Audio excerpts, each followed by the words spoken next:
3 જુદા જુદા પ્રકારે ટાપુની રચના થાય છે, અથવા તો 3 જુદા જુદા પ્રકારે એ કિનારો ડેવલપ થાય છે અથવા તો બને છે. પહેલું છે પરાતટીય ખરાબો, જેને અંગ્રેજીમાં ફ્રિન્જિંગ રીફ કહેવાય. બીજું છે બાધક ખરાબો, એટલે કે બેરિયર રીફ કહેવાય. અને ત્રીજું છે કંકણાકાર ખરાબો, જેને એટોલ રીફ કહેવાય. આની વિસ્તૃત માહિતી આપું, કારણ કે પરવાળાના ટાપુઓ કેમ સર્જાય છે એ જાણવું પણ એટલું જ અગત્યનું છે. જ્યારે આપણે પરવાળા વિશે જાણીએ, પરવાળાના ટાપુઓ વિશે જાણીએ, એની રચના વિશે જાણીએ, તો આપણને આ પરવાળાની અગત્યતાની ખબર પડશે. એટલે હવે આપણે પરવાળાના ટાપુઓની જે રચનાઓ બને છે તેના વિશે જઈએ. તો પ્રથમ આવે છે પરાતટીય ખરાબો. આ પરાતટીય ખરાબો જે છે, સ્ક્રીન ઉપર જુઓ તો તમને ખ્યાલ આવશે કે એક ચિત્ર બતાવવામાં આવ્યું છે નીચે, જેની અંદર કોઈ પણ ટાપુ અથવા તો દરિયા કિનારાની નજીક એક બ્રાઉન કલરમાં ફ્રિન્જિંગ રીફ લખ્યું છે. આવા પ્રકારની રચના થાય છે. એટલે કે કોઈ ભૂમિખંડ અથવા તો કિનારો હોય એના નજીકમાં આવા પ્રકારની એક છાજલી જે છે એનું સમુદ્ર તળથી વધવું શરૂ થાય, બનવું શરૂ થાય, અને એક પ્લેટફોર્મ પ્રકારનું, એટલે આપણા ઘરમાં જે આપણે છાજલીઓ હોય છે ને એવા પ્રકારનું એક જુદી જુદી ઊંચાઈ ધરાવતું પ્લેટફોર્મ ક્રિએટ થાય. અને આવા પ્લેટફોર્મ જે ક્રિએટ થાય એને પરાતટીય ખરાબો કહેવાય. અને એક વાત અહીંયા જણાવી દઉં કે ભારત દેશની અંદર વધુમાં વધુ પરાતટીય ખરાબા પ્રકારના, એટલે કે ફ્રિન્જિંગ રીફ ટાઈપના કોરલ્સ છે અથવા કોરલનું ડેવલપમેન્ટ છે. બીજું જોઈએ તો એ જે છે એને બાધક ખરાબો કહેવાય, જે ભૂમિખંડ અને કિનારાની વચ્ચે એવા પ્રકારે, જો તમે ચિત્રમાં જોશો તો 2 ભાગ બતાવ્યા છે. ભૂમિખંડ પાસે એક પ્રકારનો પરવાળો બની રહ્યો છે, જ્યારે બીજો પરવાળો બની રહ્યો છે તેનાથી થોડો દૂર, અને એ બંનેની વચ્ચે એક પ્રકારનો પાણીનો વિસ્તાર બની જાય છે, જેને અંગ્રેજીમાં લગૂન કહેવામાં આવે છે. તો આવો એક જે છે એ રચના બને છે, જેમાં લગૂન એટલે કે સામુદ્રિક સરોવર બને છે, અને જેને કારણે એક આપણી પાસે કિનારો છે, પછી પરાતટીય ખરાબો છે, પછી પાણી છે, અને પછી ટાપુ બની રહ્યો છે. આવા પ્રકારની રચના જે બને છે આને બાધક ખરાબો કહેવાય, અથવા તો આને બેરિયર રીફ કહેવાય. હવે તમને એક વાત જણાવી દઉં કે દુનિયાભરની અંદર શ્રેષ્ઠ બેરિયર રીફ જેને કહેવાય, જેના વિશે બહુ જ અભ્યાસ કરવામાં આવે છે અને જાણકારી અવેલેબલ છે, ઇન્ટરનેટના માધ્યમથી ખૂબ અવેલેબલ છે, એ જગ્યા છે ઓસ્ટ્રેલિયન બેરિયર રીફ. ઓસ્ટ્રેલિયાની નજીકમાં એક આખો વિસ્તાર આવેલો છે જેનું નામ છે ગ્રેટ બેરિયર રીફ. સ્ક્રીન ઉપર એની વિશે થોડી માહિતી આપી છે મેં. આ ગ્રેટ બેરિયર રીફ જે છે ને એ મનાય છે કે દુનિયાની અંદર સૌથી સમૃદ્ધ વિસ્તાર છે, કે જ્યાં તમને પ્રાણીઓ અને વનસ્પતિઓ વધુમાં વધુ પ્રકારે મળે છે.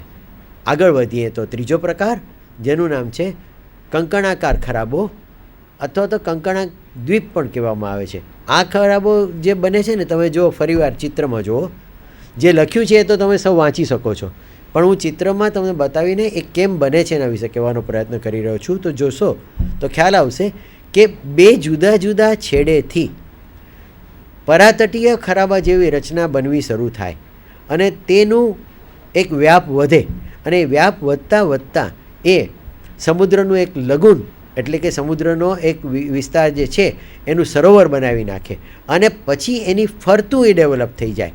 એટલે કે એક આખી બંગડી હોય એવા પ્રકારની રચના બને. બંગડી એટલે કંકણ, એટલે એના ઉપરથી કંકણાકાર ખરાબો અથવા તો કંકણ દ્વીપ કહેવામાં આવે.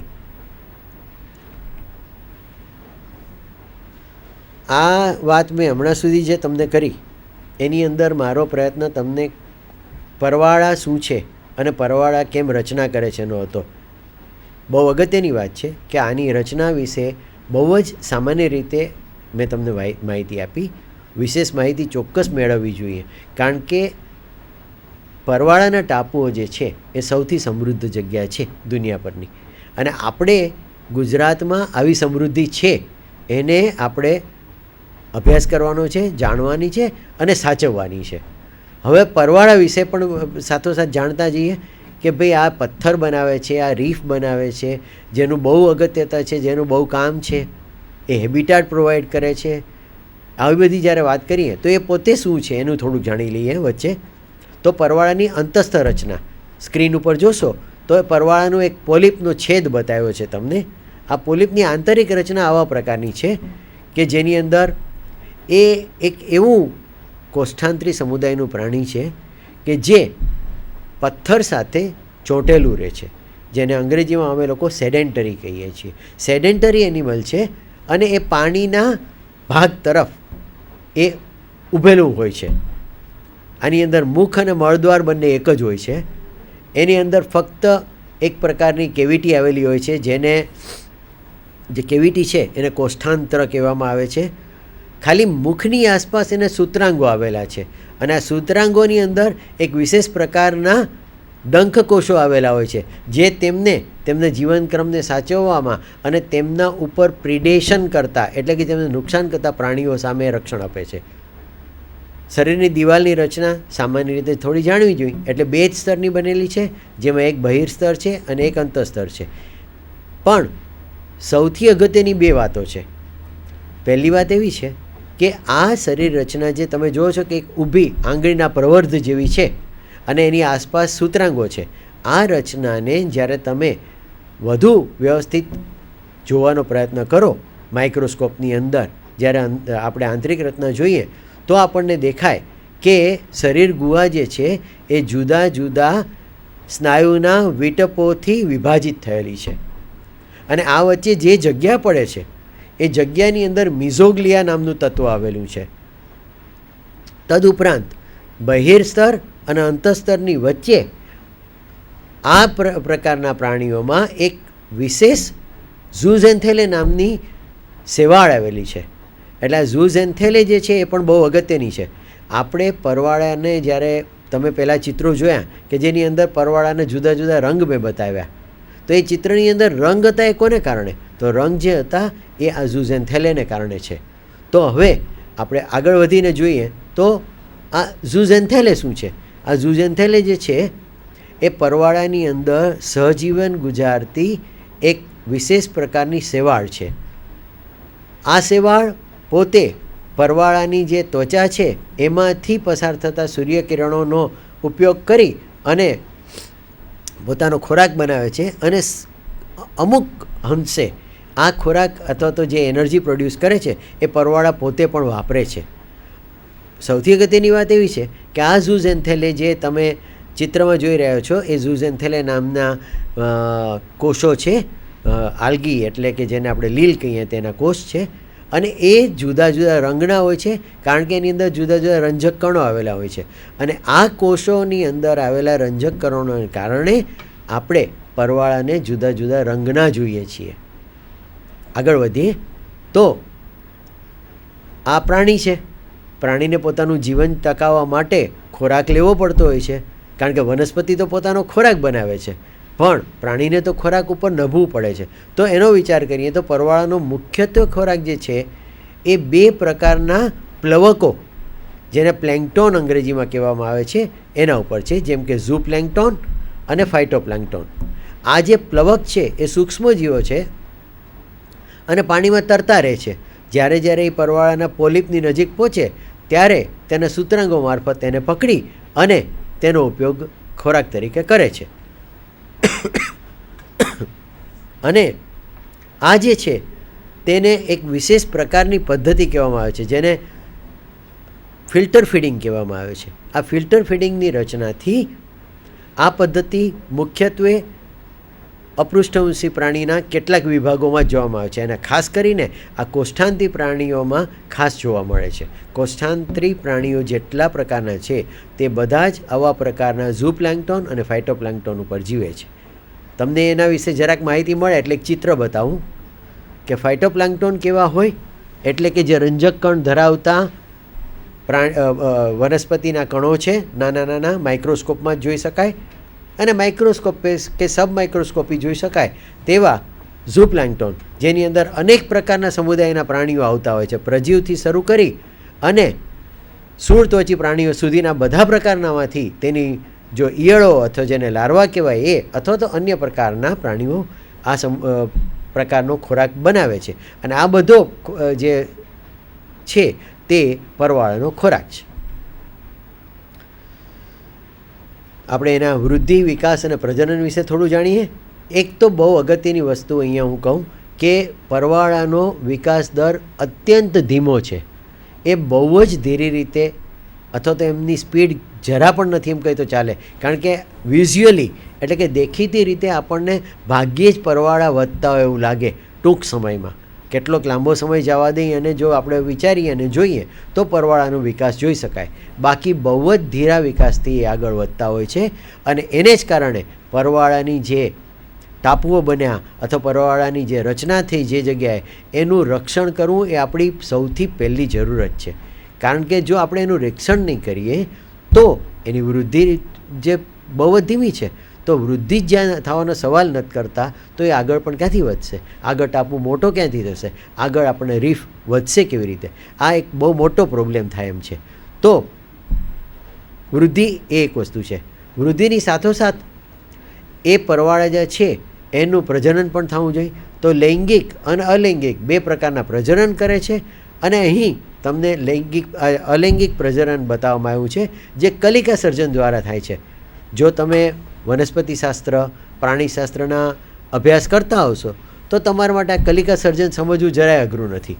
જુદી જુદી કલિકાઓ બને અને આ કલિકાઓ પોતે પછી એક જુદું પ્રાણી અથવા એક જુદી વનસ્પતિ બની જાય અને પછી એમાંથી ફરી આગળ એવું સર્જન થાય. આ પ્રકારની જે રચના છે એને કલિકા સર્જન કહેવાય. આગળ જોઈએ તો લૈંગિક પ્રજનનની જો વાત કરીએ તો લૈંગિક પ્રજનન જે છે એની અંદર હંમેશ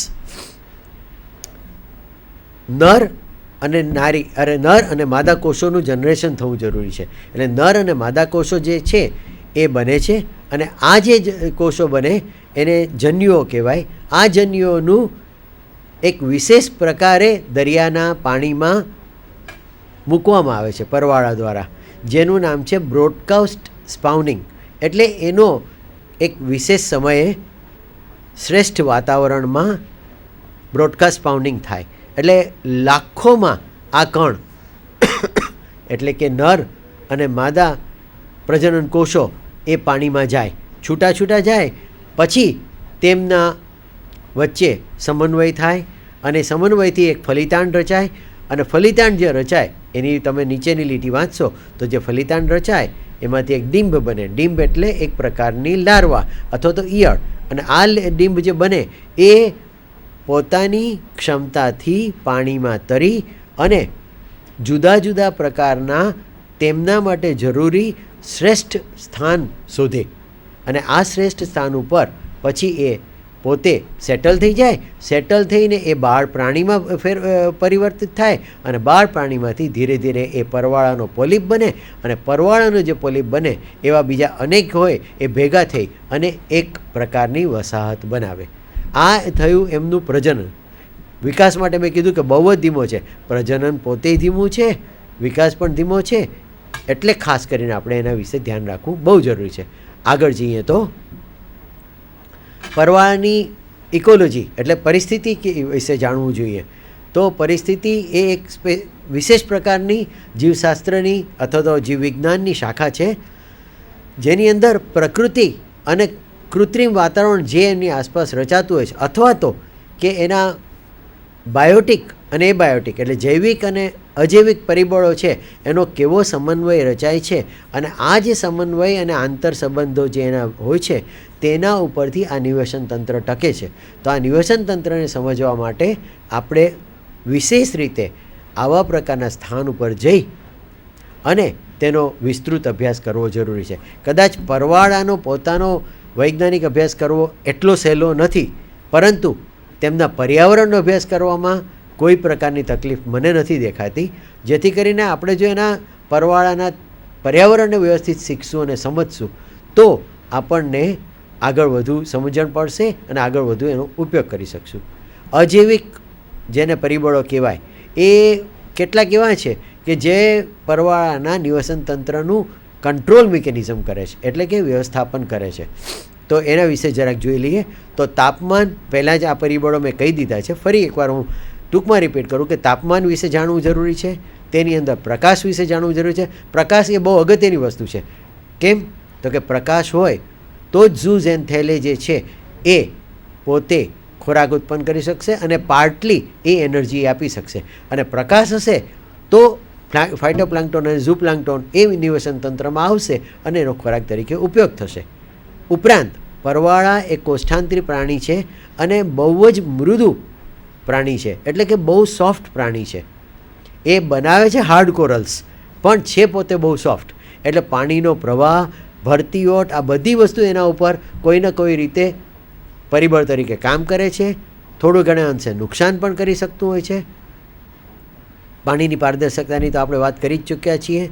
ઉપરાંત ક્ષારતા જે છે, એટલે કે એની અંદર ક્ષારની સાંદ્રતા શું છે, ઉપરાંત બીજા તત્વો કેવી રીતે છે, એનું જૈવિક આયોજન કઈ રીતે કરી શકાય છે, જેમ કે BOD, COD અને ડિઝોલ્વ ઓક્સિજન વિશે જાણો તો તમે એ નિવસન તંત્રનો વધારે વિસ્તૃત અભ્યાસ કરી શકો અને એ પરવાળાની જરૂરત વિશે સમજી શકો. અને સૌથી વધુ અગત્યની વાત કરીએ તો અલ્ટ્રાવાયોલેટ રેડિયેશન જે આપણા પૃથ્વી ઉપર આવે છે, અથવા તો સૂર્યના બધા પ્રકારના કિરણો, એનો જે સીધું અસર પરવાળા ઉપર થતી હોય છે. પરવાળાના ભયસ્થાનની હું વાત કરવા માગું છું, કારણ કે આપણે એક રિવ્યૂ લઈ લઈએ કે આપણે પરવાળા વિશે જાણ્યું, પરવાળાથી બનતા ટાપુઓ વિશે જાણ્યું, પરવાળાની મહત્તા આંતરિક એટલે આડકતરી રીતે રાધર આપણે જાણી લીધી અને એના નિવસન તંત્ર વિશે જાણ્યું. હવે આ પરવાળા તો બહુ અગત્યના છે, હું શરૂઆતથી કહું છું.